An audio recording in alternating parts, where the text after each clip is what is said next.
दोस्तों पीएचपी की इस वीडियो के अंदर मैं आपको डायनामिक पीडीएफ जनरेट करना सिखाऊंगा। क्या मीनिंग है इसका, डायरेक्टली हम लोग एक बार प्रैक्टिकल देख लेते हैं और फिर थोड़ा सा हम डिस्कशन करते हैं और फिर हम इसको क्रिएट करेंगे। तो यहां पे आप चेक कर सकते हो, मेरे पास एक फॉर्म है। मैं इसको रिफ्रेश करके दिखा रहा हूं। कहता एंटर रोल नंबर, मैंने कहा 1।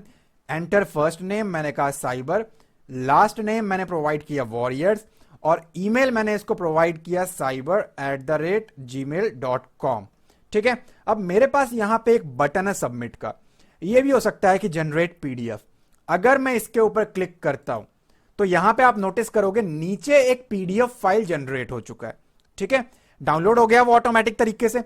अगर मैं इसके ऊपर क्लिक करूं तो यहां पे आप नोटिस करोगे कि मेरा एक पीडीएफ फाइल बन करके तैयार है। अगर आप चाहें तो इसको डाउनलोड ना भी करवा सकते हैं, मैं आपको वो भी सिखाऊंगा। तो यहां पे हमारे फील्ड के नेम है, roll number, first name, last name, email address and जो भी एड्रेस, जो भी फील्ड्स के मैंने वैल्यूज यहां पे प्रोवाइड किए हैं ना, उसको वो हमारा यहां पे जनरेट हो गया। ठीक है, और ये डायनामिक है, फुल्ली डायनामिक है। अगर मैं आपको इसको कट करके दिखाऊं और मैं यहां पे इस बार रोल नंबर 2 कर दूं और लेटेस्ट से अमित नाम यहां पे मैं प्रोवाइड कर रहा हूं और सरनेम दे दिया मैंने उसका वर्मा और ईमेल हो गया उसका amit@gmail.com। अगर मैं सबमिट करूं एक न्यू पीडीएफ फाइल जनरेट हुई है यहां पे, और अगर हम उसको चेक करके देखें तो रोल नंबर 2 अमित है, सरनेम उसका ये है और ईमेल एड्रेस उसका ये है। ठीक है, तो आज की वीडियो के अंदर हम लोग यही पढ़ने वाले हैं। बहुत ही इजी वे में आपको समझाऊंगा। सबसे पहले तो समझते हैं कि इसका यूज क्या है। देखिए, ऐसी बहुत सारी रिक्वायरमेंट्स हमें हो सकती है जहां हम चाहते हैं कि यूजर जो फॉर्म फिल करे बाद में उसका वो एक डुप्लीकेट कॉपी अपने पास डाउनलोड करके रख सके।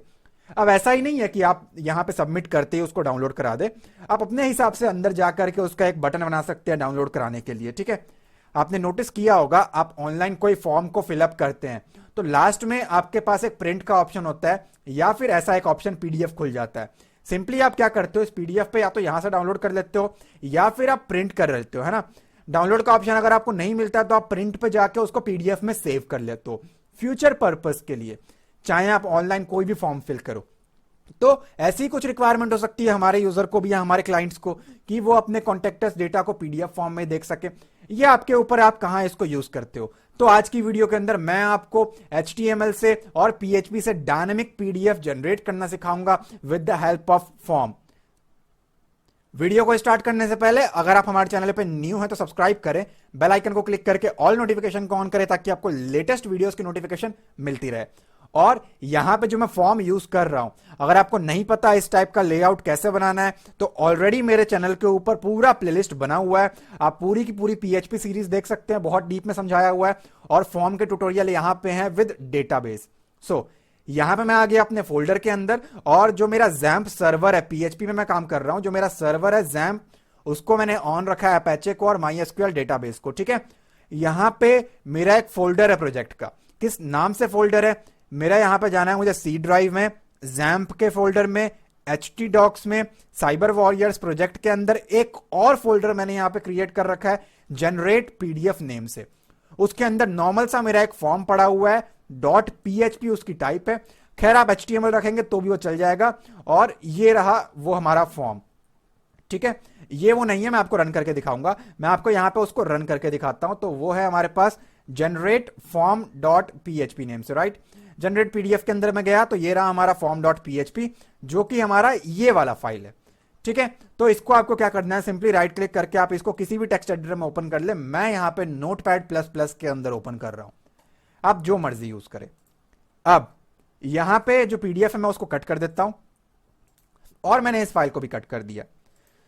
हमें हमारे फॉर्म को बनाना है हमारे फोल्डर के अंदर और उसको बाद में एक्सेस कर लेना है, जो कि मैंने आपको PHP के अंदर सिखा रखा है सीरीज के अंदर। अब मुझे यहां पे PHP की एक लाइब्रेरी को यूज करना पड़ेगा अगर मुझे पीडीएफ फाइल जनरेट करना है तो। आप चाहें तो MPDF यूज कर सकते हैं, लेकिन मैं इस ट्यूटोरियल के लिए FPDF का यूज कर रहा हूं।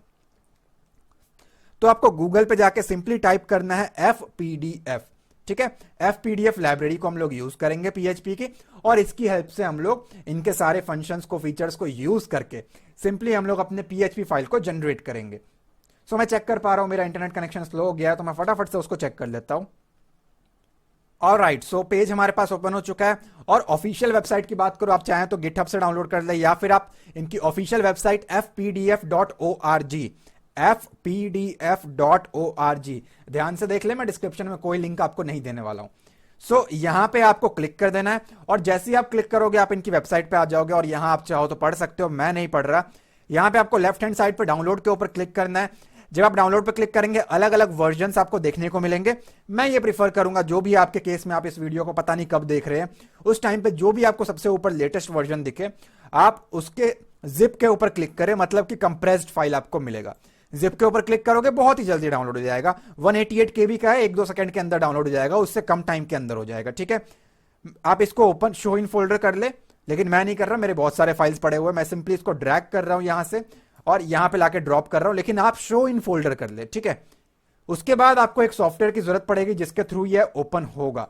हो सकता है आप फाइल जिप का सहारा ले, लेकिन मैं यहां पे WinRAR का सहारा लेता हूं। ठीक है, WinRAR आप डाउनलोड कर सकते हैं इसको बड़े ही आराम से, और उसके बाद आपको ये बुक का सिंबल देखने को मिलेगा जो भी आपकी कंप्रेस्ड फाइल होगी उसके अंदर।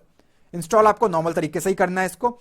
उसके बाद जब आप इसको डाउनलोड करेंगे, आप इस पर राइट क्लिक करें और एक्सट्रैक्ट फाइल्स के ऊपर आपको क्लिक करना है। जिस भी लोकेशन पे आप हैं उसी लोकेशन पे ये एक्सट्रैक्ट हो जाएगा। मेक श्योर आप इसको अपने प्रोजेक्ट के फोल्डर के अंदर ले आए। अब हमें इस कंप्रेस फाइल की कोई जरूरत नहीं है, और इसका नाम भी मैं रीनेम कर देता हूं, और इसका नाम दे दिया मैंने fpdf। अगर इस फोल्डर को आप ओपन करके देखेंगे तो यहां पे आपको कुछ फाइलें देखने को मिलेगी जिससे हमें कोई मतलब नहीं है।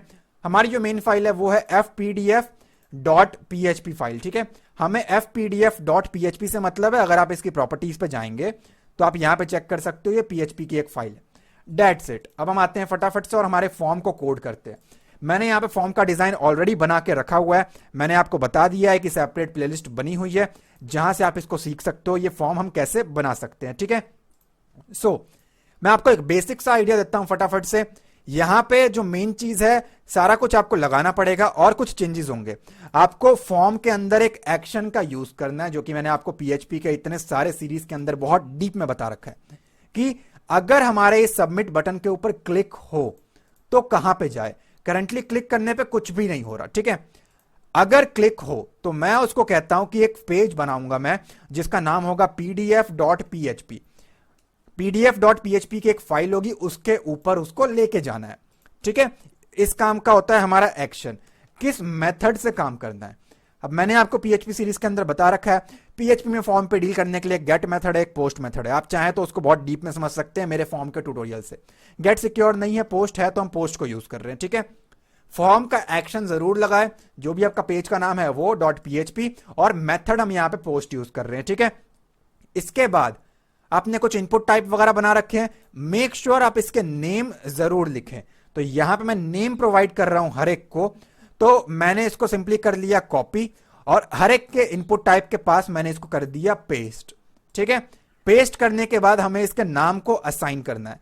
तो क्योंकि हमारा ये रोल नंबर है तो इसका नाम दे रहा हूं मैं roll number without any space, और मैं आपको भी यही रेकमेंड करूंगा आप स्पेस ना प्रोवाइड करें, अंडरस्कोर का यूज कर ले। ठीक है, और यहां पे आ जाएगा हमारा फर्स्ट नेम, तो इसको मैंने लिख दिया फर्स्ट नेम। उसके बाद है हमारे पास लास्ट नेम, तो यहां पे मैंने लिख दिया इसको लास्ट नेम। और यहां पे हमारे पास है ईमेल, तो उसके लिए मैंने यहां पे नोट कर लिया इसका नेम ईमेल। अब जो हमारा बटन है वो इनपुट टाइप बटन नहीं होगा, वो इनपुट टाइप सबमिट रहेगा। आईडी इसलिए क्योंकि मैंने CSS लगा रखा है, और इस बटन का भी कुछ नाम देना पड़ेगा क्योंकि हमें PHP के ऊपर काम करना है। तो इसका नेम दे रहा हूं मैं सबमिट बटन। ठीक है, सबमिट नाम दिया है मैंने। अब जो मर्जी रखे, आपको वही कोड आगे करना है। दैट्स इट, आपका फॉर्म बन करके तैयार है। अगर मैं आपको अब इसको रिफ्रेश करके दिखाऊं, ऊपर से ये कॉमा हटा करके, तो आपको आएगा ऑब्जेक्ट नॉट फाउंड। लेकिन अगर आप ऊपर URL पे नोटिस करेंगे तो आपको pdf.php के ऊपर ले गया। ऑब्जेक्ट नॉट फाउंड का मतलब है इस नाम से उसको कोई पेज नहीं मिला। तो मैं इसी फाइल को यहां पे कर रहा हूं कॉपी, और यहां पे मैंने कर दिया उसको पेस्ट। किस नाम से बनाना है हमें, pdf.php तो ऑलरेडी है ही। सो अब इसको भी ओपन कर लेते हैं हम लोग टेक्स्ट एडिटर के अंदर, और इसके अंदर जो भी लिखा है मैंने उसको कर दिया इरेज।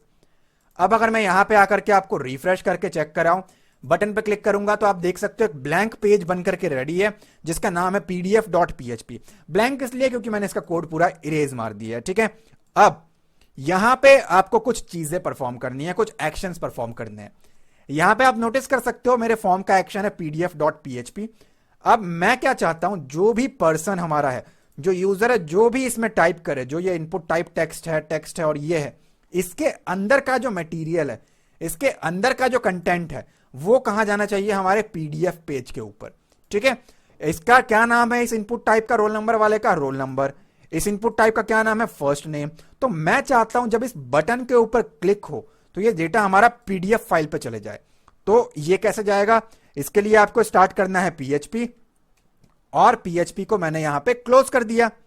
यहां पे आकर के आपको कोड करना पड़ेगा, इफ नॉट एम्प्टी, अगर खाली नहीं है डेटा, अगर एम्प्टी नहीं है तो आप इस सेट का यूज करें, कोई दिक्कत नहीं है। मैंने कहा $_ पोस्ट मेथड की हेल्प से अगर सबमिट बटन के ऊपर क्लिक हुआ है।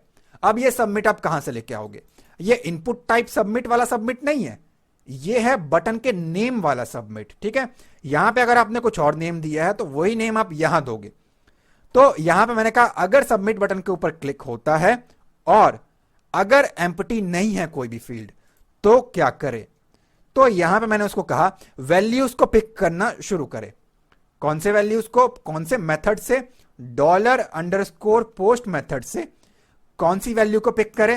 पहला है हमारे पास रोल नंबर, और बाहर आके मैंने इसको सेमीकोलन कहा।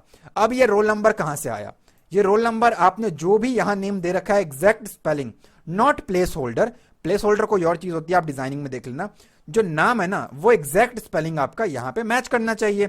और मुझे इतना कुछ ना लिखना पड़े इसलिए मैं इसको एक वेरिएबल में डाल रहा हूं, लेटेस्ट से $रोल नाम के वेरिएबल में।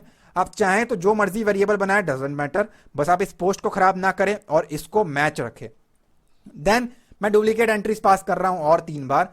रोल नंबर के बाद हमारे पास क्या क्या है, फर्स्ट नेम, लास्ट नेम और ईमेल। ठीक है, तो मैं इसको भी इस पेज के ऊपर बुला रहा हूं। तो मैंने इसको कहा फर्स्ट नेम भी आ जाए इस पेज के ऊपर, इस पेज के ऊपर लास्ट नेम भी आ जाए, और इस पेज के ऊपर हमारा ईमेल भी आ जाए। अब यहां पे किसी एक वेरिएबल में स्टोर करना है, तो फर्स्ट नेम के लिए मैंने कर दिया first_name, आप जो मर्जी रखें।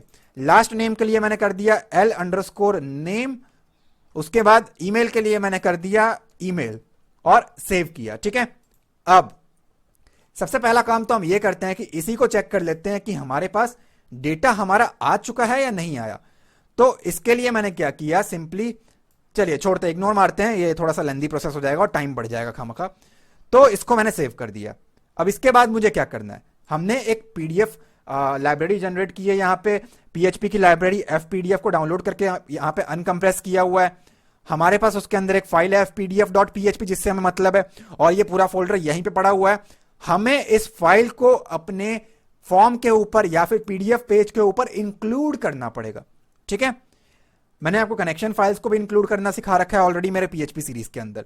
तो आप चाहें तो इंक्लूड को यूज करें, मैं यहां पे रिक्वायर को यूज कर रहा हूं कि मुझे यहां पे एक फाइल की रिक्वायरमेंट है। आप चाहें तो इंक्लूड का यूज करें, कोई दिक्कत नहीं है। मैंने कहा रिक्वायर्ड है, कौन सी फाइल रिक्वायर्ड है, कहता यहां पे मैं पाथ स्पेसिफाई करना होता है, कौन सी जगह पे वो फाइल है। मैंने कहा fpdf। अब ये पहला fpdf और स्लैश का मतलब होता है ये एक फोल्डर है। अगर आपने इसका नाम किसी और नेम से रखा है, ये बाहर fpdf की जगह, तो आप यहां पे भी वही रखेंगे, ये होगा आपका फोल्डर। उसके बाद मैंने कहा fpdf.php। अब ये क्या चीज है, मैंने कहा fpdf नाम के फोल्डर में fpdf.php की एक फाइल है। ये रहा fpdf का फोल्डर, और उसके अंदर ये रहा fpdf.php का फाइल। ठीक है, तो अगर आपने नाम चेंज कर रखे हैं तो मेक श्योर उसके अकॉर्डिंग आप डील करें। तो ये काम हो गया हमारे पास कि हमें एक पीएचपी की यहां पे लाइब्रेरी चाहिए fpdf, इसको हमने इंक्लूड कर लिया। इसके बाद मैं क्या कर रहा हूं यहां पे, इसके बाद मैंने यहां पे वेरिएबल डिक्लेयर किया $pdf equals to new fpdf। अब ये मैंने क्या किया, ये मैंने इसका ऑब्जेक्ट क्रिएट कर लिया। मैंने fpdf लाइब्रेरी का एक ऑब्जेक्ट क्रिएट किया है, और ऑब्जेक्ट क्रिएट करने के लिए हम लोग न्यू का यूज करते हैं। ठीक है, इस तरफ आप चाहें तो पीएचपी की जगह कोई और वेरिएबल ले सकते हैं, कोई प्रॉब्लम नहीं है। देन यहां पे मैं आ गया और यहां पे मैंने कहा $pdf equals to add page.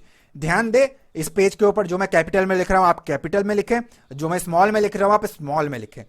3 लाइनों का कोड है और आपकी पीडीएफ की फाइल जो है वो बहुत इजीली बन के तैयार हो जाएगी। अब इसका क्या मीनिंग है? पहले केस में हमने ऑब्जेक्ट बनाया, ऑब्जेक्ट बनाने के बाद हमें हमारे पीडीएफ का एक पेज भी तो रेडी करना है। तो ये जो कोड है ये आपको क्या करेगा, एक पेज बना करके देगा। ठीक है, इसके बाद मैंने किया एंटर। अब ब्लैंक पेज बन करके रेडी है। इसके बाद आपको एक कोड यहां पे लिखना पड़ेगा, बहुत ही सिंपल सा कोड है और आपकी पीडीएफ फाइल बन करके तैयार हो जाएगी। क्या है उस पीडीएफ फाइल का नाम? पहले तो आपको एक वेरिएबल बना लेना, जिस मर्जी नाम से बनाए। मैंने कहा एमपीडीएफ। उसके अंदर मैंने क्या कहा, आप यहां पे हाइफन यानी कि माइनस और एरो ही लगाएंगे। मैंने कहा आउटपुट की एक फाइल जनरेट कर। ठीक है, सिंपल है। इसको मैंने सेव किया। यहां पे मैं आता हूं और रिफ्रेश मैं कर रहा हूं। रिफ्रेश करने के बाद मैं सबमिट पे क्लिक करता हूं तो फिलहाल हमारे केस में एरर है। कहता ऐड पेज क्या है मुझे नहीं पता। मैं कहा चलो ठीक है। अब ऐड पेज का एक एरर आपको ये जनरेट करके दे रहा है, राइट? ऑलराइट, सो मैंने यहां पे एरर को फाइंड आउट कर लिया है। इस जगह पे आप ऐड पेज में इक्वल टू नहीं लगाएंगे और यहां पे आप देख सकते हैं आपको इक्वल टू नहीं लगाना है और इसका नाम भी आपको पीडीएफ रखना है जो आपने ऊपर रखा है। ठीक है, सो यहां पे आप ये वाला सिंबल यूज करेंगे ऐड पेज के लिए और आप आउटपुट जनरेट करने के लिए कि पीडीएफ को बाहर प्रिंट भी तो करना है, बाहर शो भी तो करना है, तो आप उस चीज के लिए ये वाला सिंबल यूज करोगे। ठीक है, तो यहां पे आके मैं इसको रिफ्रेश करता हूं और जैसे ही मैं सबमिट पे क्लिक करूंगा आप देख सकते हो आपके पास एक स्क्रीन के ऊपर पीडीएफ फाइल जनरेटेड है। और यहां पे मैं सिर्फ कहने से नहीं हो रहा, आप देख सकते हो ये पूरा आपको पीडीएफ की तरह लुक जो है वो प्रोवाइड कर रहा है। ठीक है, तो ये कुछ इस तरीके से काम करता है। अब पीडीएफ फाइल हमारा बन करके तैयार है। हम क्या चाहते हैं, जो भी हम यहां पे टाइप करें वो सारा का सारा डेटा हमारा सबमिट हो और इस पीडीएफ फाइल के ऊपर प्रॉपर वे में शो हो जाए। ठीक है, बड़ा ही सिंपल सा हमारा रिक्वायरमेंट है। तो हमने यहां पे फाइल तो जनरेट कर लिया, अब आउटपुट जनरेट कर रहा है लेकिन वो ब्लैंक जनरेट कर रहा है। ब्लैंक क्यों जनरेट कर रहा है? क्योंकि हमारा HTML का जो फॉर्म है करंटली हमने कुछ पास ही नहीं किया उसके अंदर। खैर पास करेंगे तो भी ये काम नहीं करेगा क्योंकि मैंने सिर्फ वैल्यूज को मंगवाया है इस पेज के ऊपर, मैं डील नहीं कर रहा उस वैल्यूज के साथ। तो आउटपुट को जनरेट करने से पहले यहां पे आपको कुछ कोड लिखना पड़ेगा। क्या है वो कोड? यहां पे आपको एक वेरिएबल बनाना है। मैंने बनाया $PDF और यहां पे सबसे पहला काम हमें करना है सेट फॉन्ट, कि किस फॉन्ट से हमें शो करना है सारे डेटा को। तो यहां पे आप जो मर्जी फॉन्ट ले ले जिसका नाम आपको मालूम हो। मैंने कहा एरियल हमारे फॉन्ट का नाम है, कॉमा आएगा इसके बाद और कॉमा के बाद डबल कोट को मैं खाली छोड़ रहा हूं और यहां पे आएगा आपके फॉन्ट का साइज। लेट अस से मैंने यहां पे प्रोवाइड किया 16। अब यहां पे आकर के मैं देता हूं इसको सेमीकोलन। अब ये खाली क्यों छोड़ा है मैं आपको थोड़ी देर के अंदर बताता हूं। नेक्स्ट लाइन पे मैं आ गया और यहां पे मैंने कहा $PDF इक्वल्स टू और यहां पे आपको लिखना है सेल। ध्यान दे सेल का C कैपिटल है, सेट फॉन्ट का S और F कैपिटल है। यहां पे आएगा 0, देन मैंने दिया यहां पे 10 और यहां पे मैंने कहा रजिस्ट्रेशन डिटेल्स।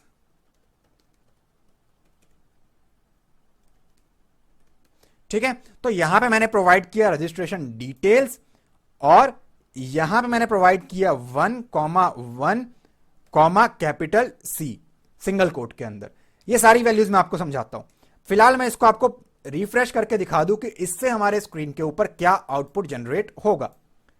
ठीक है, तो फिलहाल तो हमारे पास एरर आ रहा है यहां पे, सेट फॉन्ट कहता अनडिफाइंड है। मैं गया बैक और मैंने इसको कर दिया एक बार रिफ्रेश, सबमिट। ऑलराइट, सो यहां पे वो हमें एक एरर जनरेट करके दे रहा है। किसके ऊपर एरर है? कहता सेट फॉन्ट के ऊपर कुछ एरर है। तो एरर को देखते हैं। अनडिफाइंड फंक्शन हमारे पास वो बोल रहा है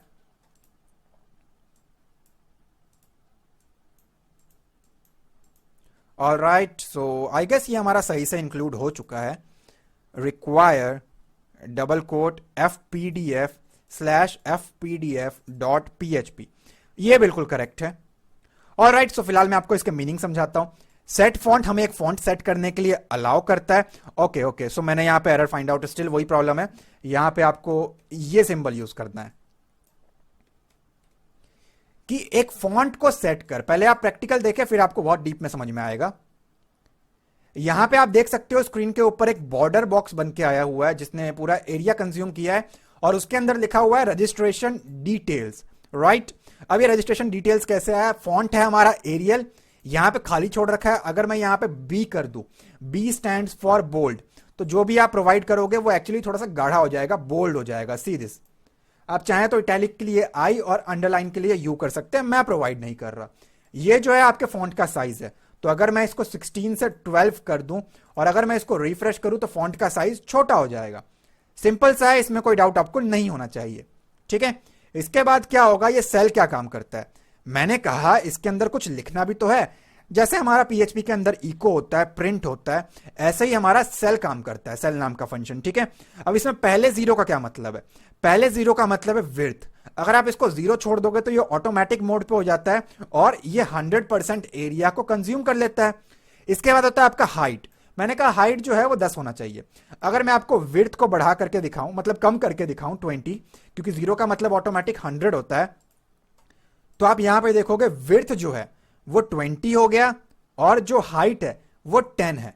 विड्थ ये वाला 20 है। ठीक है, तो अगर आप इसको जीरो छोड़ दोगे तो ये 100% एरिया को कंज्यूम करेगा। क्या आपका मैसेज जो आप दिखाना चाहते हो, मैंने कहा रजिस्ट्रेशन डिटेल, उसके बाद इस 1 का क्या मतलब है। इस 1 का मतलब है बॉर्डर। क्या कोई बॉर्डर शो करना है। अगर मैं आपको यहां पे रिफ्रेश करके दिखाऊं तो वापस 100% हो गया। अगर मैं बॉर्डर को जीरो कर दूं और सेव करूं, यहां पे आकर के इसको मैंने रिफ्रेश किया तो एक्चुअली बॉर्डर गायब हो जाएगा। देख पा रहे हो। तो ये जो 1 है ये बॉर्डर के लिए, बॉर्डर शो करना है तो कितना, जीरो का मतलब नहीं शो करना। नेक्स्ट जो 1 है ये किस काम आता है उसको देखने से पहले हम इसको रिफ्रेश कर लेते हैं। नेक्स्ट 1 का मतलब है हमारे पास कि अगली जो एंट्री आप बताने वाले हो, कि फिलहाल आपने रजिस्ट्रेशन डिटेल प्रिंट किया है, इसके बाद अगर आप कुछ और प्रिंट करोगे तो आप क्या चाहते हो, वो न्यू लाइन के ऊपर आए। अगर जो आप चाहते हो कि वो न्यू लाइन के ऊपर आए तो आप यहां पे 1 लिखोगे, वरना आप 0 लिखोगे। मैं चाहता हूं हां अगली जो एंट्री होगी वो न्यू लाइन पे आए, दैट्स व्हाई मैंने 1 लिखा हुआ है। ये सी का क्या मतलब है, सी का मतलब है अलाइनमेंट सेंटर। अगर आप बाय डिफॉल्ट छोड़ दोगे तो वो लेफ्ट आ जाएगा, आप एल यूज कर सकते हो, और आप राइट अलाइनमेंट के लिए आप यहां पे आर यूज कर सकते हो। ठीक है, देन यहां पे मैं आ गया न्यू लाइन के ऊपर और मैंने इसको सेव किया। यहां पे एक वेरिएबल मैंने बनाया डॉलर पीडीएफ, और अगेन हमारा वही सिंबल आएगा डॉलर पीडीएफ, और इसके अंदर मैंने लिखा सेल, कि इस बार मुझे क्या शो करना है, मुझे एक्चुअली कुछ टेबल के हेडिंग्स को क्रिएट करना है। कितनी विड्थ होनी चाहिए उसकी, मैंने कहा 20 विड्थ रहेगी, 10 हाइट रहेगा। ठीक है, और इसके बाद मैंने लगा दिया कॉमा, और यहां पे क्या शो करना है स्क्रीन के ऊपर, तो मैंने कहा यहां पे हमें शो करना है रोल नंबर। ठीक है, रोल नंबर मैंने कहा यहां पे शो करना है। रोल नंबर शो कराने के बाद मैं बाहर आ गया। अगेन वही चीज कि अगली जो वैल्यू है, बॉर्डर कितना होना चाहिए 1, और इसके बाद मैंने कहा जो इसके बाद वैल्यू आएगी क्या वो न्यू लाइन पे जाएगा, मैंने कहा नहीं, वो इसके जस्ट बाद रहेगा। और यहां पे मैं आ गया और मैंने इसको सेमीकोलन लगा के सेव किया। अब आप देखेंगे अगर मैं रिफ्रेश करूंगा तो इसके नीचे आपको देखने को मिलेगा। नीचे क्यों आया, क्योंकि इस केस में मैंने कह रखा है कि न्यू लाइन पे जाएगा, और इसकी हाइट और विड्थ मैंने सेट कर रखी है। तो आपका रोल नंबर बनके तैयार है। मैं कंट्रोल डी करके इसकी डुप्लीकेट कॉपीज बना रहा हूं। रोल नंबर के बाद मैंने कहा विड्थ जो है अगले का रहेगा 45, हाइट सेम रखूंगा, और मैंने कहा जो मैसेज है वो देखना है हमें फर्स्ट, FIRST, फर्स्ट नेम हमें मैसेज देना है। बॉर्डर इसका भी 1 रहेगा और इसके बाद जो आएगा वो भी न्यू लाइन पे रहेगा। ठीक है, सेव करके यहां पे आके रिफ्रेश करके चेक कर रहा हूं तो आपको यहां पे उसका विड्थ बढ़ा हुआ दिखेगा और रिजल्ट आपको देखने को मिलेगा। ठीक है, यहां पे आ गए। जो नेक्स्ट चीज है हमारे पास, उसकी विड्थ भी रहेगी 45। उसको मैंने क्या कहा, यहां पे मैं क्या मैसेज शो करना है, यहां पे हमें शो करना है लास्ट नेम, तो मैंने यहां पे प्रोवाइड किया लास्ट नेम। ठीक है, सारा कुछ सेम रहेगा। तो अगर यहां पे आकर के रिफ्रेश करके चेक करें तो आप देख सकते हो लास्ट नेम भी आपको दिख रहा है। इसके बाद हमारी सिंपल सी रिक्वायरमेंट है जो कि है ईमेल, राइट। सो यहां पे मैंने लिखा ईमेल। अब रिफ्रेश किया तो एक्चुअली ईमेल ने पूरा एरिया कंज्यूम नहीं किया। मैं चाहता हूं बचा कुचा जितना भी एरिया है कंज्यूम कर ले, तो क्यों ना इसको ऑटोमेटिक मोड कर दिया जाए और इसके विड्थ को 0 कर दिया जाए। तो जितना भी एरिया बचा हुआ है ये कंज्यूम कर लेगा, यानी कि पूरा 100% एरिया बचा कुचा कंज्यूम कर लेगा। अब अगर मैं रिफ्रेश करके दिखाऊं तो आप देख सकते हो ये बन गया। मेरे भाई ये इतनी आसानी से नहीं बनेगा। जब मैं इसकी प्रैक्टिस कर रहा था तो मुझे 1 घंटे लग गए थे हाइट विड्थ को सही से अरेंज करने में, फॉन्ट को छोटा बड़ा करने में, ताकि एक पेज के ऊपर सारा कुछ आ जाए। फिलहाल मैंने एक बार प्रैक्टिस की हुई है तो मुझे मालूम है क्या हाइट देना है, क्या विड्थ देना है, लेकिन आपको बार बार अपने फॉर्म के अकॉर्डिंग विड्थ को एडजस्ट करना पड़ेगा। ठीक है, अब हमारे हेडिंग्स बन के तैयार है। हम चाहते हैं इसके नीचे हमारी वैल्यू जो है ना वो पास हो जाए। ठीक है, तो उसके लिए कुछ नहीं करना, बड़ा ही सिंपल सा काम है। मैंने यहां पे एंटर प्रेस करके मेरे कोड को सेपरेट कर लिया और यहां पे आने के बाद वेरिएबल बनाया $pdf। $pdf के अंदर हमें क्या करना है, अगेन हमें कुछ ना कुछ यहां पे प्रिंट ही करना है। तो उसके लिए मैंने यहां पे टाइप किया सेल। अब पहली वैल्यू क्या है, उसका विड्थ कितना देना है। ऑब्वियस सी बात है, जो इसका विड्थ है वही उसका विड्थ रहेगा। अब ध्यान दे, यहां पे अगर आप 0 छोड़ दोगे लास्ट में तो क्या होगा, वैल्यू आपको दिखेगा नहीं और वो साइड में चला जाएगा, क्योंकि 0 का मतलब क्या है कि हमें न्यू लाइन पे लेके जाना है, नहीं लेके जाना है, राइट। मैं तो चाहता हूं कि ये आखिरी वैल्यू खत्म हो गई है, इसके बाद जो आए वो न्यू पे आए। तो यहां पे मैं आ गया और मैंने कहा कि जो विड्थ है वो रहेगा 20, हाइट रहेगा 10 और वैल्यू क्या शो करना है, जो हमारे HTML फॉर्म से जो first name, last name, roll number हमने यहां पे पोस्ट मेथड की हेल्प से बुला रखा है, रोल नंबर नाम के वेरिएबल में, fname नाम के वेरिएबल में हम चाहते हैं वही वैल्यू स्क्रीन के ऊपर प्रिंट होनी चाहिए। ठीक है, तो यहां पे मैंने लिखा $roll। ये रोल कहां से आया, जो भी आपने यहां पे लिखा हुआ है वो अगला क्या होगा, fname, last name, lname, right. So मैंने कहा रोल। रोल के बाद क्या होगा, क्या बॉर्डर देना है, मैंने कहा हाँ बॉर्डर 1 रहेगा और इसके बाद जो डेटा होगा मैंने कहा 0, यानी कि उसके जस्ट बगल में आएगा। यहां पे आता हूं मैं और इसको मैंने लगाया सेमीकोलन, सेव किया। यहां पे आकर के मैंने इसको रिफ्रेश किया तो आप देख सकते हो नीचे हमारे पास वो बन करके आ चुका है, लेकिन कुछ वैल्यू नहीं आया। रीजन इज मैंने खाली छोड़ रखा है एक्चुअली। तो यहां पे अगर मैं रोल नंबर 1 दे दूं इसको और सबमिट करूं तो आप देख सकते हो 1 यहां पे आ चुका है। तो फटाफट से मैं कंट्रोल डी करके मैंने डुप्लीकेट एंट्रीज को पकड़ लिया पास, और सबके विड्थ को मैंने ऊपर जो विड्थ दे रखा है उसके अकॉर्डिंग मैं फटाफट एडजस्ट कर रहा हूं। यहां पे आ जाएगा हमारा 0। बाकी सारा कुछ जो आपने ऊपर दे रखा है वही दे के रखे। रोल नंबर के बाद हमारे पास क्या है, fname, lname और ईमेल। तो यहां पे मैंने कहा fname, फर्स्ट नेम आ जाएगा, उसके बाद आ जाएगा हमारे पास लास्ट नेम और उसके बाद आ जाएगा हमारे पास ईमेल। ठीक है, इसको आपको सेव कर देना है और इसके बाद हमें कोई जरूरत नहीं है, आप 0 छोड़े चाहे 1 करे कोई फर्क नहीं पड़ता। अब अगर मैं यहां पे आ जाऊं और बैक जाऊं और मेरे सारे डेटा को सही तरीके से पास करूं, मैंने कहा roll number 1, first name is cyber, last name is warriors, email is cyber@gmail.com। ठीक है, और यहां पे मैंने किया सबमिट पे क्लिक। तो आप नोटिस कर पाओगे सारा का सारा डेटा हमारे पास यहां पे डायनामिक तरीके से फॉर्म के जरिए बन चुका है। एक और एंट्री पास करके दिखाता हूं मैं, रोल नंबर 2 अमित कुमार कर देते हैं इसको और सबमिट किया। तो ये बन के तैयार है। आप चाहे तो राइट क्लिक करें, सेव एज करें या फिर यहां से डाउनलोड करें। लेकिन अगर आप चाहते हैं ऑटोमेटिक डाउनलोड हो जाए तो यहां पे आप एक चीज कर सकते हो, आप पीडीएफ को डाउनलोड करवा सकते हो। ठीक है, तो यहां पे एक वेरिएबल आपको और लेना पड़ेगा किसी भी नाम से। मैंने कहा फाइल। अब पीडीएफ डाउनलोड होगा तो कुछ फाइल का नाम भी बनाना है, तो मैंने कहा रैंडम नेम हो, हर बार कुछ और नाम बने। तो मैंने कहा पीडीएफ में क्या किया, मैंने यहां पे पीएचपी का टाइम फंक्शन का यूज कर लिया। जो भी कंप्यूटर में करेंटली जो टाइम चल रहा है उस नेम से बना, डॉट कनकैटिनेट कर, ये हो गया नाम, कनकैटिनेट उसका टाइप, किस टाइप से सेव करना है, पीडीएफ टाइप से, और क्लोज किया, सेमीकोलन दिया। यहां पे आउटपुट के अंदर कुछ चेंजेस होंगे। यहां पे आ जाएगा $फाइल, क्योंकि अब हमें आउटपुट के अंदर इसको डाउनलोड करवाना है। डाउनलोड के लिए आपको यहां पे सिंगल कोट्स के अंदर लिखना पड़ेगा कैपिटल डी। ठीक है, तो अगर मैं इसको सेव करूं, यहां पे जाऊं मैं बैक, और अगर मैं सबमिट के ऊपर क्लिक करूं तो आप चेक कर सकते हैं एक फाइल डाउनलोड हो गया। ठीक है, अगर इसके ऊपर आप क्लिक करोगे तो आपके पास वही डिटेल्स देखने को मिलेगा। ये वीडियो काफी बड़ी बनी थी, लेकिन मैंने आपको बहुत डीप में समझा दिया है। अगर ये वीडियो आपको अच्छी लगी है तो लाइक कमेंट जरूर करें। चैनल पे नहीं हो तो सब्सक्राइब करें, बेल आइकन को क्लिक करके ऑल नोटिफिकेशन को ऑन करें ताकि आपको लेटेस्ट वीडियोस की नोटिफिकेशन मिलती रहे। मैं मिलता हूं आपसे अगली वीडियो में। Thanks for watching guys.